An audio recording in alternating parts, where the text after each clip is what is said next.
শেখ হাসিনা সরকার পতনের একদিন আগেও কেউ ঘুণাক্ষরেও ভাবতে পারেনি সামনে এক নতুন ভবিষ্যৎ অপেক্ষা করছে বাংলাদেশের মানুষের জন্য। আগে বাংলাদেশিদের চিকিৎসার ক্ষেত্রে ভরসার একমাত্র জায়গা ছিল কলকাতা তথা ভারতের হাসপাতালগুলো, কিন্তু রাজনৈতিক পালাবদলের সাথে সাথে সম্পর্কের দিকও বদলে গেছে। ভারতে বাংলাদেশিদের জন্য ভিসা সীমিত করে ফেলার পর চিকিৎসা থেকে শুরু করে বাণিজ্যে বড় পরিবর্তন এসেছে এই দেশে।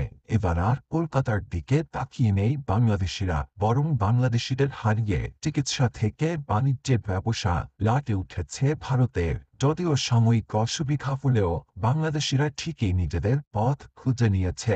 বাংলাদেশের চিকিৎসার নতুন গন্তব্য নিয়ে দুশ্চিন্তায় খোদ ভারতের গণমাধ্যম থেকে করো।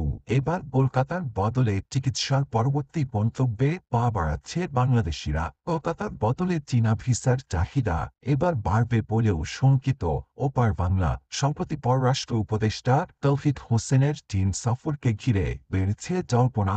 এই সফরের পর অনেকেই বলছেন বাংলাদেশি নাগরিকদের উন্নত চিকিৎসার জন্য কলকাতার বিকল্প ব্যবস্থা হতে যাচ্ছে চীন।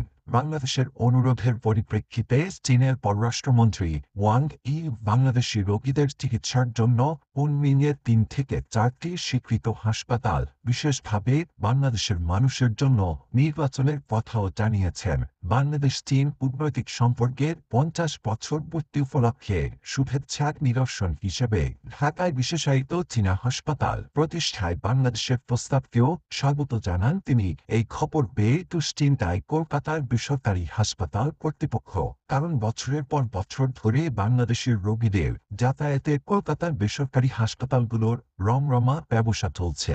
এইসব হাসপাতালকে কেন্দ্র করে সেখানে চালু হয়েছে সস্তার লজ, ট্রাভেল এজেন্সি, খাবারের দোকানও। বলা চলে সেখানে গড়ে উঠেছিল স্বাস্থ্য পর্যটন। বাংলাদেশিদের হারিয়ে এখন পথে বসার দশা এই স্বাস্থ্য পর্যটন সংশ্লিষ্টদের। মার্চ আগস্টের পর ভারতের ভিসা পাচ্ছে না বাংলাদেশিরা। কেবল গুরুতর অসুস্থতার প্রমাণ দিতে পারলেই মিলছে ভিসা। কলকাতার বড় বেসরকারি হাসপাতালগুলোর হিসাব বলছে বাংলাদেশি রোগীর সংখ্যা প্রায় ৮০% কমে গিয়েছে। প্রথমে কলকাতার বেসরকারি হাসপাতালগুলো ভেবেছিল এই ধাক্কা সাময়িক, কিন্তু ধীরে ধীরে সম্পর্ক আরও অবনতি হওয়ায় প্রতিকূল পরিস্থিতিতে আর লাভের আশা নেই।